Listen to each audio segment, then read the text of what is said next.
So welcome to this E-Series talk organized by Global Partnership Network at the University of Kassel. The theme for today's talk happens to be what is possibly among the most discussed themes in the recent decades, which is so-called supply chains, commodity chains, value chains, etc. What I prefer to call global value systems.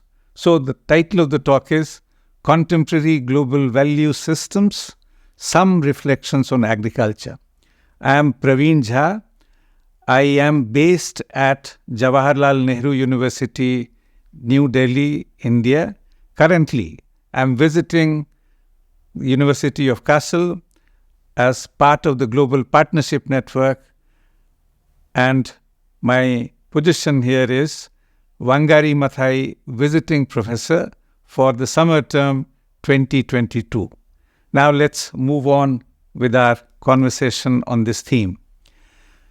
I would like to start with some introductory remarks and basic framework so that we understand the whole issue of global value systems conceptually in a sharp manner. Then we come to the global value systems at the current juncture, moving on to the implications for agriculture, and then I make some concluding remarks.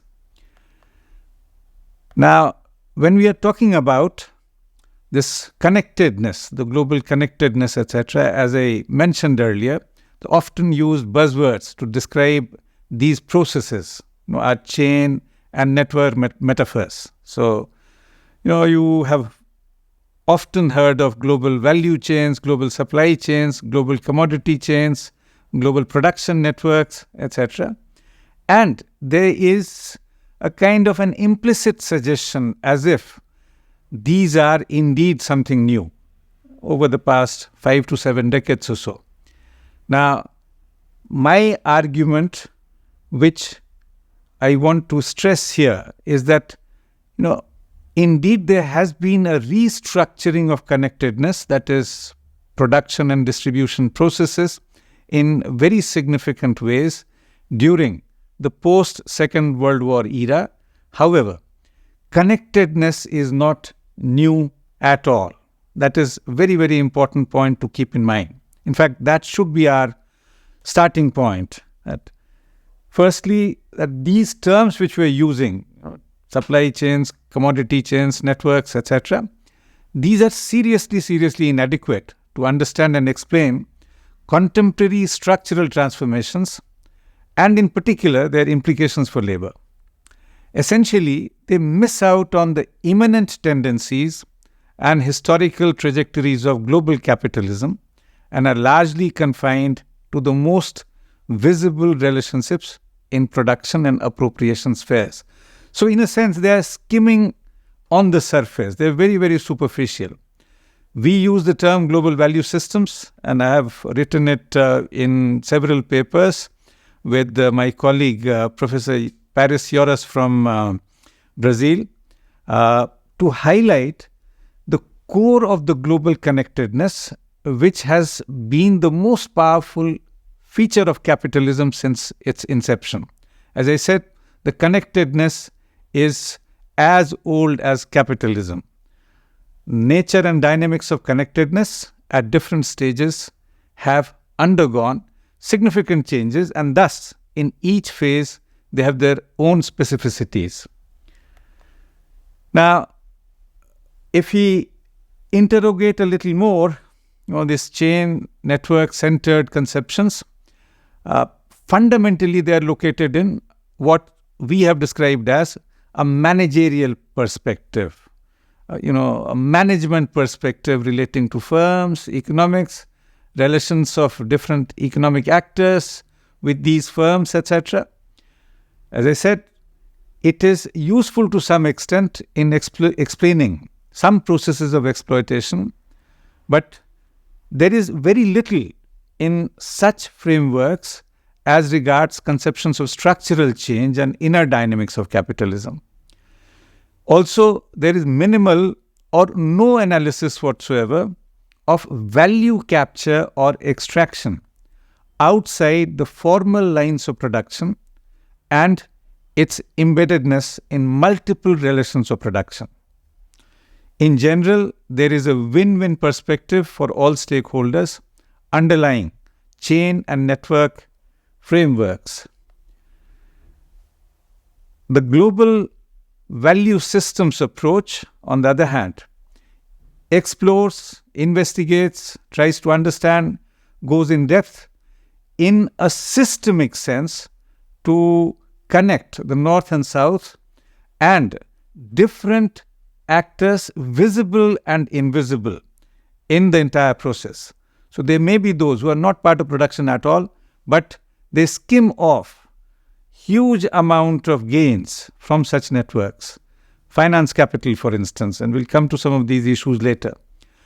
Let me first state a very simple and elementary kind of definition of what we mean by global value system. Again, let me remind you, when we use this expression called global value system, we are talking of it as being a long, continuous feature of capitalism since its inception, and the different stages have been different in terms of specific features. At the heart of the GVS, the way we conceptualize it, essentially, it implies that components of a single end-use commodity or final output are conceived, designed, produced, procured, and processed in different parts of the globe before being assembled together at a specific destination for ultimate consumption, which again may have a global reach. That is, they're not confined to any one particular country, any one particular locality, and so on. So in this sense, if you look at the early forms of global value systems, you will find it already quite significant from the beginnings of capitalism, or in fact, one would argue that even to bring capitalism into motion. So with that, we can examine the specificity of global value system approach, where we argue that the embeddedness of economic system in larger structural transformation is the key to our global value systems framework.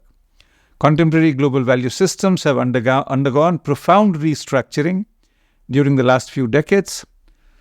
Vertical and horizontal patterns of integration across different countries are mediated through or driven by power of capital, resulting in unequal economic agreements.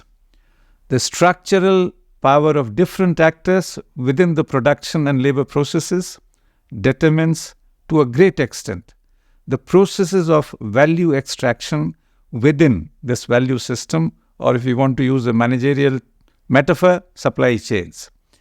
Evolution of GVS is a manifestation of the alteration of processes of value extraction and capture due to the restructuring of North-South relations in large measure, along with the structural evolution of capitalism. Now, let me go very briefly into the history of the value systems, which I have already hinted at. Now, contours of globally connected value system, as I mentioned, have a long history going back to at least early days of capitalism, whose longue durée can be studied through various strands of political economy, in particular Marxian perspectives. Colonialism and imperialism have been among the most important systemic processes in shaping global value systems from 15th century onwards. The earliest global value systems set up through terms of unequal exchange, where trading classes were inserted into the circuits of capital. For example, British East India Company, Dutch East India Company, Royal African Company, among others. In fact, triangular trades which connected at least 3 continents were very important features of colonialism in helping the surge of the North. One of the well-known illustrations of it was the transatlantic trade involving UK, Africa, and the Americas. Main impact of such unequal exchange was huge drain of wealth through straightforward expropriation. In short, a range of powerful exploitative mechanisms employed by the North through what Ronald Findlay has described as comparative advantage in violence. A lot of this exchange was in agriculture, natural resources, which obviously could not have been produced in temperate climates. In fact, that was one of the most powerful motivations for colonialism to take shape in the way that it did, basically from north to south. That is something which we need to keep in mind. Non-Marxist scholarship often interpreted these trends as growing global interdependencies in superficial ways, to the extent that they paid any attention to it, for instance, due to technological changes, etc. So, within the managerial discourse, you do find some recognition that yes, indeed, these may not be very new, these may not be simply after the Second World War, but they have some history, but it was viewed as some kind of changes in factor proportions and then getting connected, for instance, to technological changes, etc., so that it is a good thing for everybody. Now, nothing can be more of a myth than that. We need to keep that in mind. These explanations typically ignore the systemic tendencies of uneven development, hierarchical exchanges, loot, plunder, violence, etc.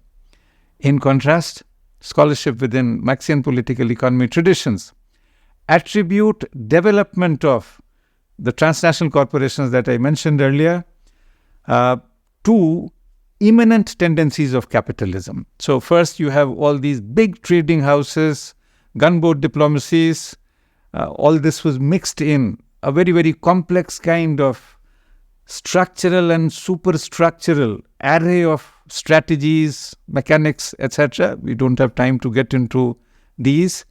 However, coming back to the evolution of what is at the current juncture an extremely powerful actor, along with some other very powerful actors, this is TNCs, or transnational corporations or multinational corporations.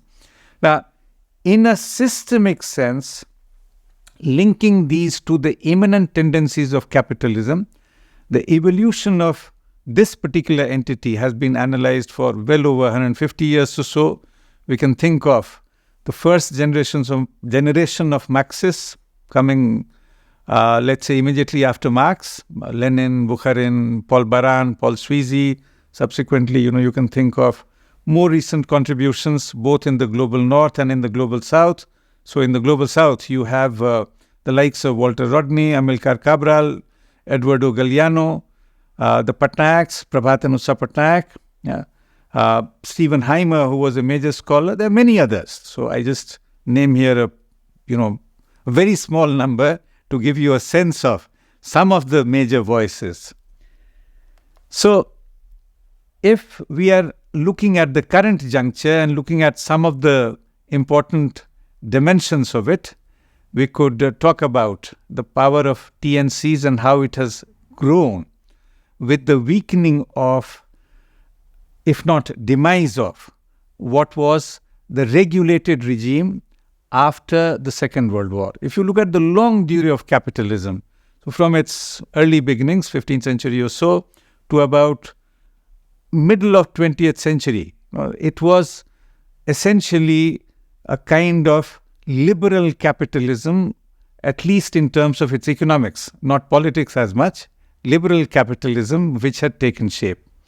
Subsequently, post-decolonization, you find that not only in the south, but for a variety of reasons in the north, and especially in the backdrop of the Great Depression of 1920s and 30s, there was coming into being of what has been described very frequently as a regulated regime. Of course, one part of the globe, roughly comprising of 1/3 of the certainly land mass and substantial section of the population, went into a kind of extreme form of regulation, generally described as command model of socialism, etc.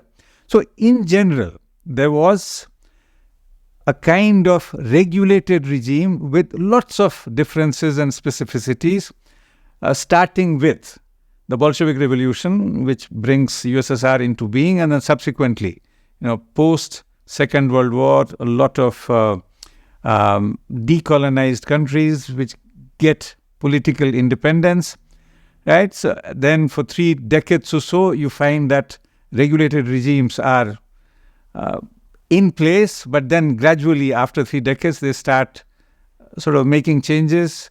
There is the resurgence of the power of capital, assault on these regulated regimes. Subsequently, even socialism, as you know, goes under water, collapses. There are lots of issues there which need to be dealt with in some detail, for which I don't really have time. Fundamentally, what I'm trying to highlight here is that the regulated regime came into being in almost a global sense after the Second World War. Also, I'm connecting regulated regimes here to what was happening in the socialist world. Yeah.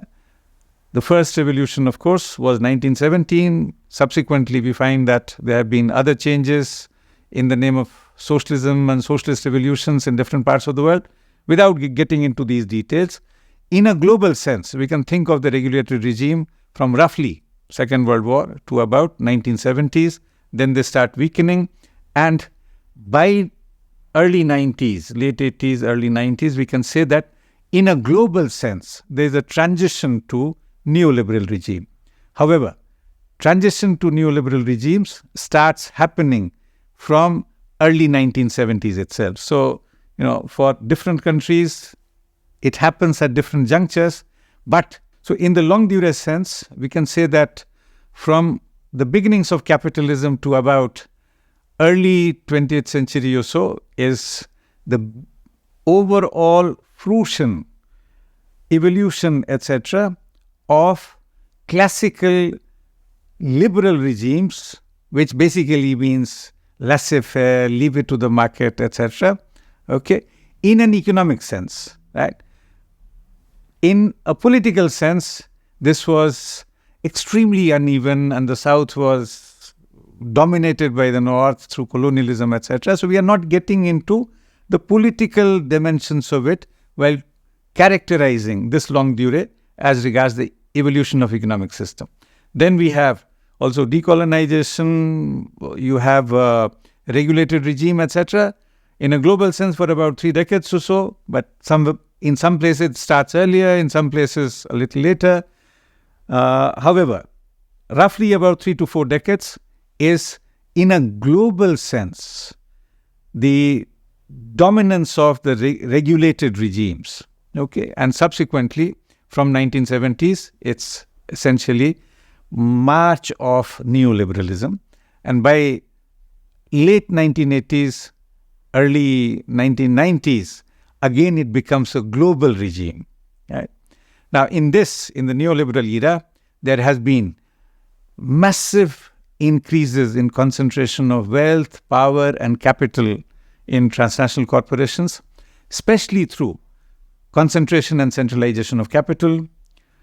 Corporate capital has not only captured economic structures, but almost every important domain of superstructure as well. So, for instance, media and a whole lot of other things that you associate with non-economic structural aspects. Discourses are set up in ways which then become hegemonic through the power of capital. So we need to keep all those other factors in mind. Now, it is this phase of the neoliberal era that the great late Samir Amin described as capitalism of generalized monopolies, where he argued that this has led to the expansion of, to use Amin's phrase, depth and breadth of imperialism. In this phase, some of the things which have happened, which we need to note immediately from the point of view of our current theme, that production got decentered. And what do I mean by that? Essentially, if Global North was the center, there is a shifting of production from the North. Right? So, decentering of production from what we can call core to the periphery on a fairly significant scale. Now, this is a novel and profound feature of the current phase. So, we talked about specificity of particular phases. Right?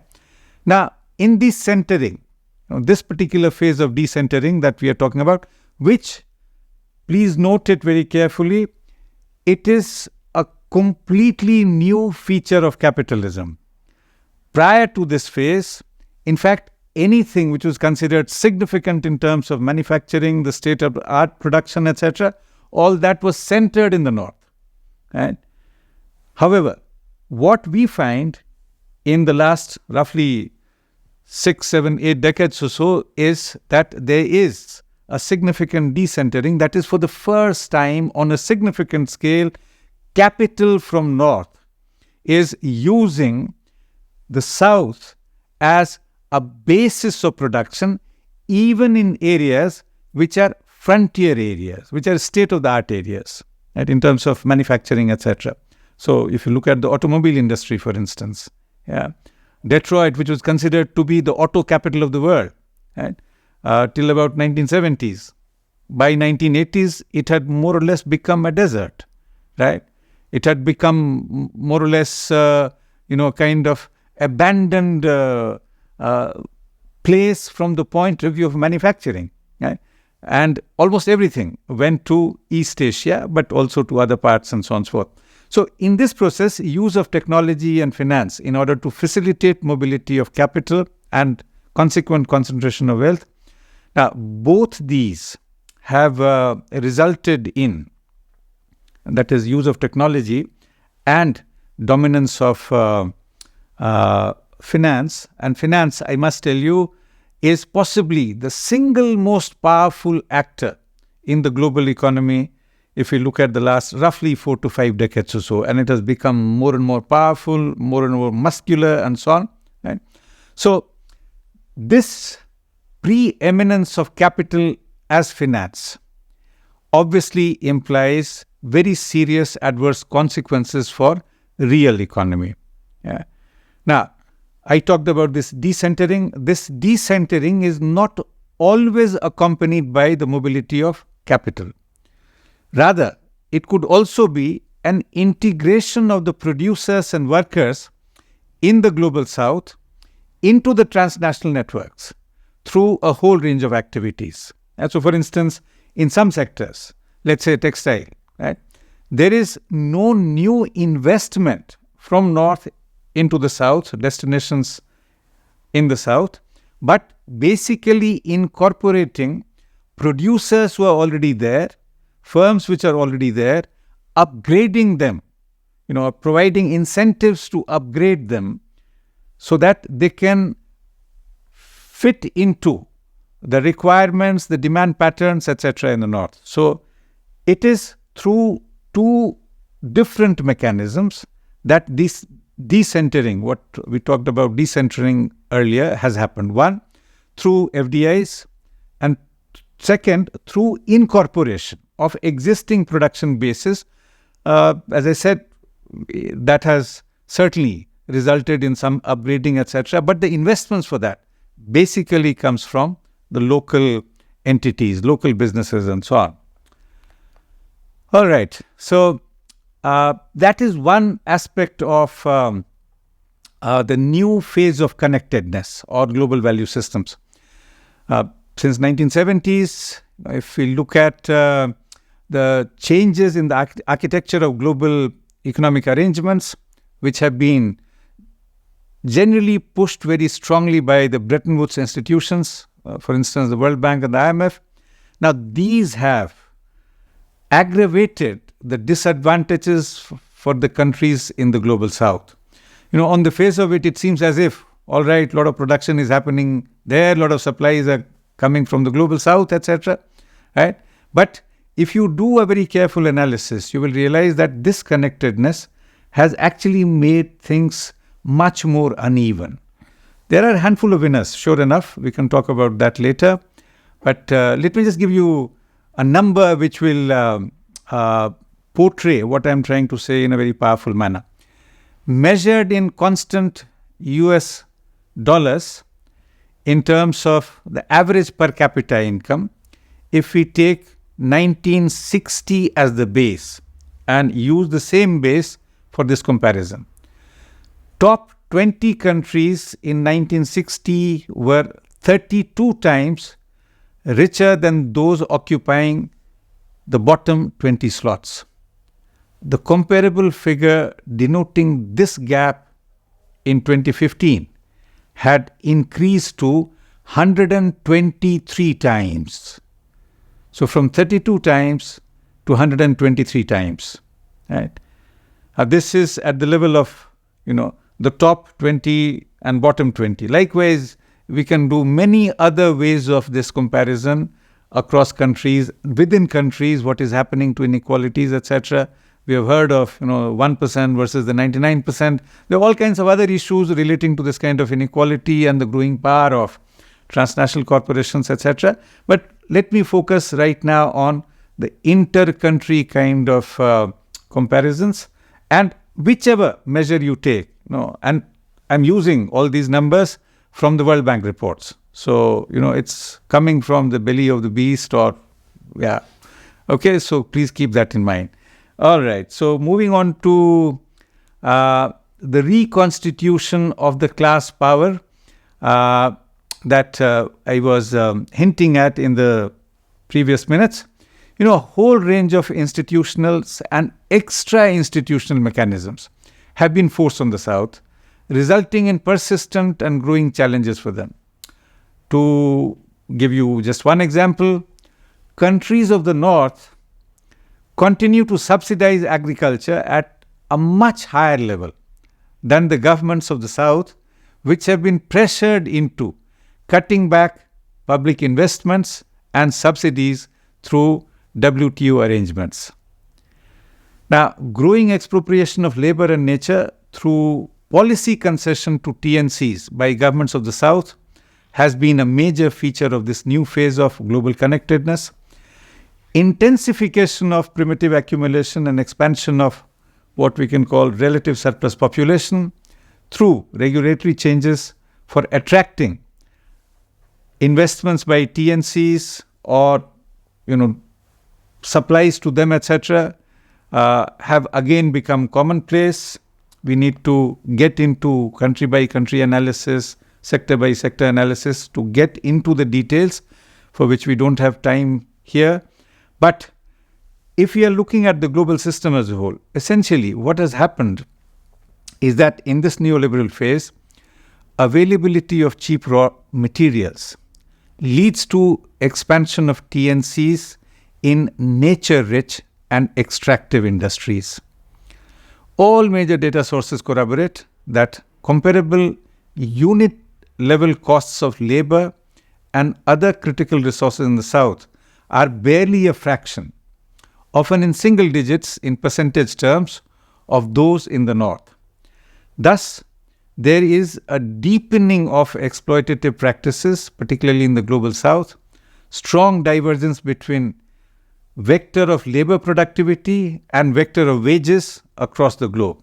So Stephen Roach of Morgan Stanley had described this as labor arbitrage on a global scale, in an international sense. So, for instance, just to give you one example, if you're looking at, let's say, the manufacturing wages in the organized sector in the US, 1990s, early 2000s or so, if it is around, let's say, $20, $22 just in that sector, I'm not talking of average wages. I'm talking of particular segment.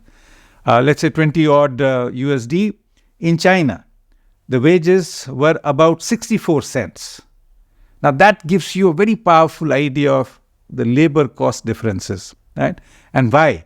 Once you have the modern technology, the container technology, the ICT has become so advanced so that, within no time, you can take advantages of a whole lot of processes, whole lot of interventions, etc., which are required for production and so on. Okay, transportation costs have also gone down dramatically. In such a context, it makes sense to advance this argument that yes, indeed, differences in wages are a very important factor as regards why capital from the north decided to shift to the south at a particular juncture. Of course, it leaves unaddressed the question, why is it that even earlier when these costs were very different, the capital did not go there? But then I will not get into that question in this conversation today. All right. So this embeddedness of so-called connectedness and supply chains, etc., in these processes is a powerful testimony of what we have been talking about in terms of this framework. Now, with that, let me very briefly come to agriculture now. As in other sectors, also in global agriculture, there have been very, very profound changes since the Second World War.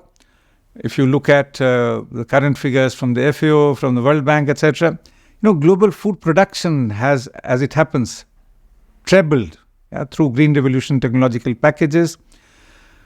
This increase in production is indeed very uneven in its regional spread. According to the FAO, more than 800 million. This was before the pandemic and before this conflict between Russia and Ukraine, Russia's invasion of Ukraine. This figure is prior to that. In fact, the current figures are even higher. So 800 million or so are chronically hungry in the world. Now, please note that we are using the most minimalist kind of notion of food security here. We are talking of just hunger. We are not talking of adequate nutrition, balanced diet. If you get into those conceptions, then we probably would be talking of between 2 and 3 billion of humanity, sort of not meeting those norms. But let me not get into that conversation. What we see is that since the 1970s, which is this new phase of connectedness or global value system, accentuated penetration of transnational corporations in global agriculture, much more so in the South. It had started from the North, right?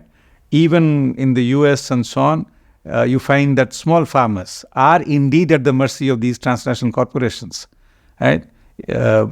Europe is slightly better than US, but here too, the challenges that they confront, the small farmers, etc., have to be kept in mind. I will not get into those discussions right now. Essentially, what we are doing is looking at the North and the South for the moment. So, adverse incorporation of agriculture of the global South is a consequence of the system of increased value capture by transnational corporations, mostly headquartered in the North. And I'll give you some examples as we go along. Now, this has happened, courtesy ascendancy of finance capital that I mentioned after the 1980s. That has led to the corporate concentration and compression of public investment in agriculture. Governments of the South have been forced to pull back funds, and they have been persuaded, coerced, incentivized, call it what you will, for bringing all kinds of laws to get corporate investments. You have these large finance companies like BlackRock, who control so much of global agriculture through very many different channels and so on. So accelerated increase in the number of private equity funds. Recent studies show that during the last couple of decades, especially after the financial crisis of 2008, the number of institutional, predominantly private funds dealing with food and agriculture have literally zoomed from barely 7 in 2004 to 300 in 2019. Right? And we are talking of large-scale global equity funds. Right? There has been, during this period, a dramatic increase in the incidence of contract farming, dispossession of land, increased assault on ownership and control of land by indigenous population. All that is very well documented. Right? So this ascendancy of finance capital in the agrarian sector has led to a greater and greater domination of corporates on whole range of rural assets and natural resources, etc., including mountains, including forests, and so on. In fact, I was in Cambodia some years ago, and I was completely shocked to know that the entire mountain had been bought by one US company. And just amazing, just think of it. Everything that belongs to that mountain, flora and fauna, then becomes property of it. Yeah. Of about 300 private equity funds operating globally, close to 200 focus directly on acquisition or operation of farmland, along with other agribusiness-related activities, and are very, very well entrenched across the South. In recent years, as per the data provided by one of the most credible agencies looking at global land scenario, the Land Matrix, if you look at the Land Matrix database, 4 to 11 million hectares of land was snapped annually by global foreign investors in the recent times, starting 1990s, a figure surpassing land grabs at the height of colonialism in the 19th century. That would give you, in a very brief sense, what is happening at the current juncture. Concentration of wealth in TNCs has increased, of course, their structural, institutional, and discursive power. This power is reflected in the domination of all types of markets, input markets, retail markets, processing, and so on. The domination of TNC's research and development activities after the weakening of public infrastructure with the demise of regulated regimes has created a lot of difficulties. Promotion of genetically modified food, seed, new products, all kinds of pesticides, which probably are not even required. They essentially are a way to increase their profits and so on. Yeah. All this has been done to capture every possible market in the global South. Lateral alliances with big domestic businesses and mergers and acquisitions help in expanding and developing network of these global agricultural value systems. Yeah. Let me give you one or two examples.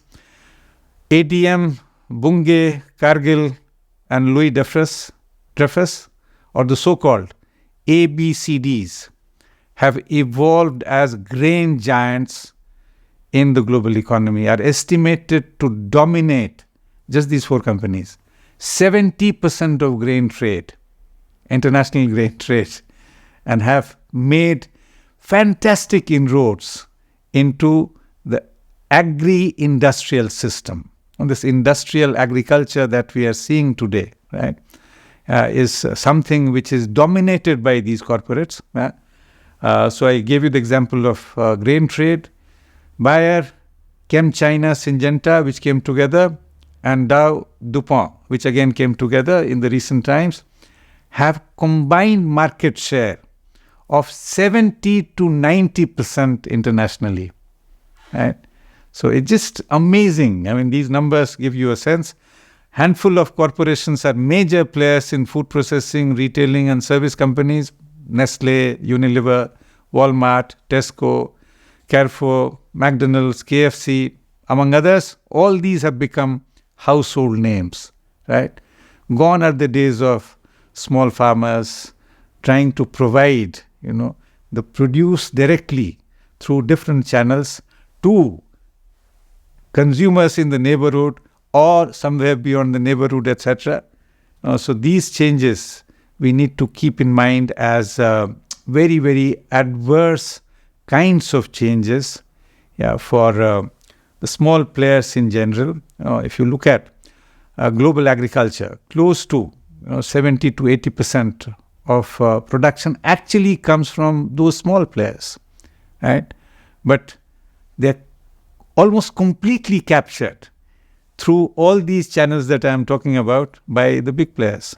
So global agricultural value systems essentially reflect the reconstitution of class power on a global scale, strengthening of control not only in the north, where indeed it has happened, but also over tropical and subtropical agricultures and nature.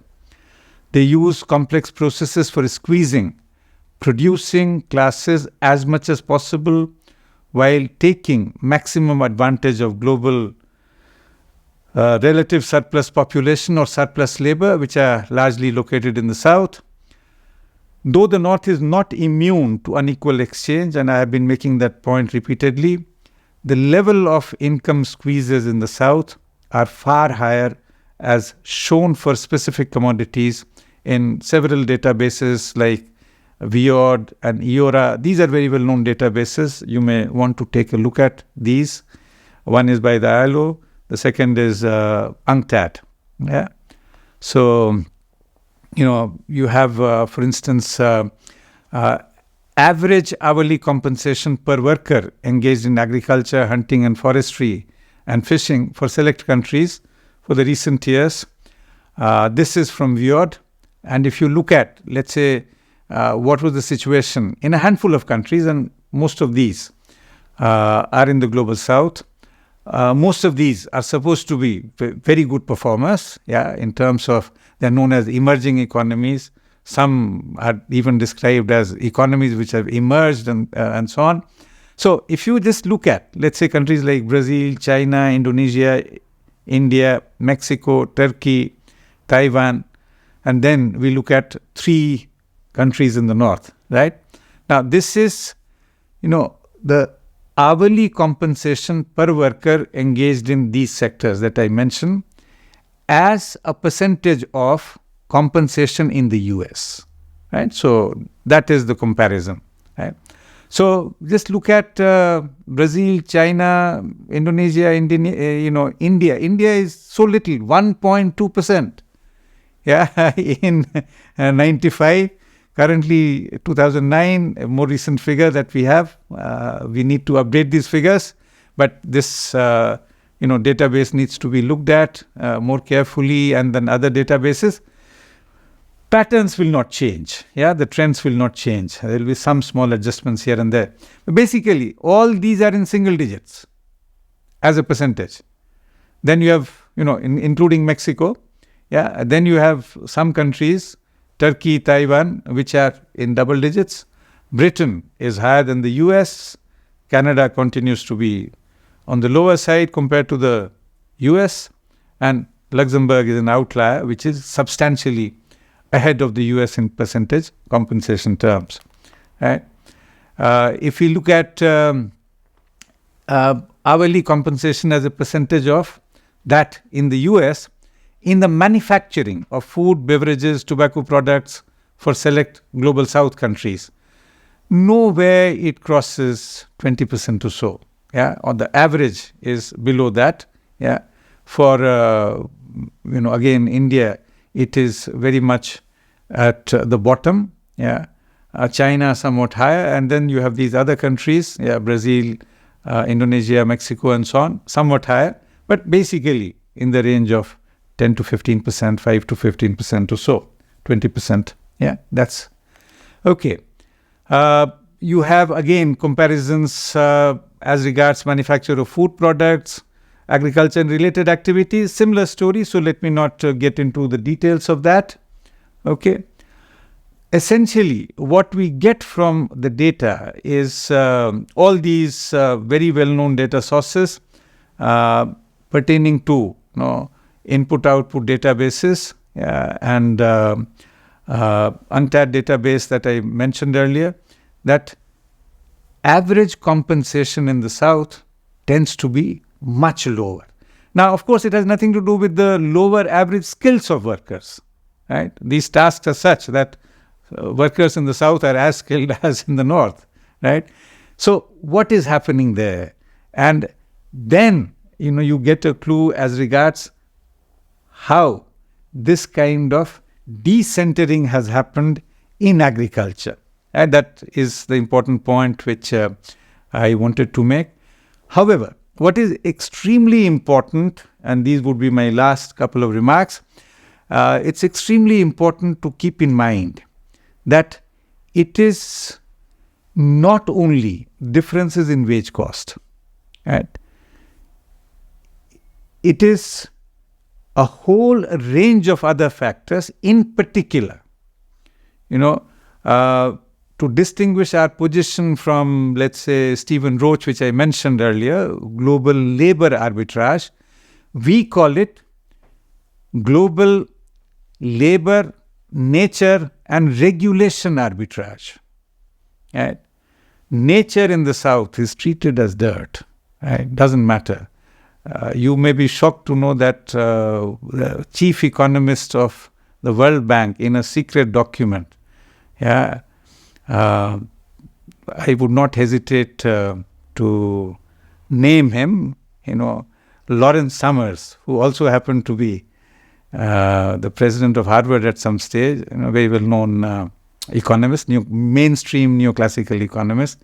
He had suggested that this document got leaked, and that's how people talked about it. It is not available in public domain, of course, that all polluting industries should be shifted to the South because the opportunity cost of human life in the South is very low. Now, can you think of someone actually making such a bizarre kind of comment, right? So that, of course, is one part. So I talked about, this whole regulation in environment and so on. So, countries in the North decided to shift on a very large scale the garment production, because garment sector is one of the very, very significant polluting industry, right? We are not talking of textiles in general, right? I'm talking only of garments and so on. So that then disappears from, let's say, continental Europe, right? And then you basically procure all that through the supply chains and so on, right? So nature. So apart from labor, nature is a very important factor. Regulation. You can do whatever you want. It doesn't matter. All laws can be violated. So it is these very important issues which we need to factor in when we want to understand what is the nature of global connectedness, who gains how much, and we need to go beyond in terms of the firms and the workers gaining, but what is happening to the environment? What is happening to the climate? What is happening to the ecology? What are the challenges of sustainability, etc.? Right?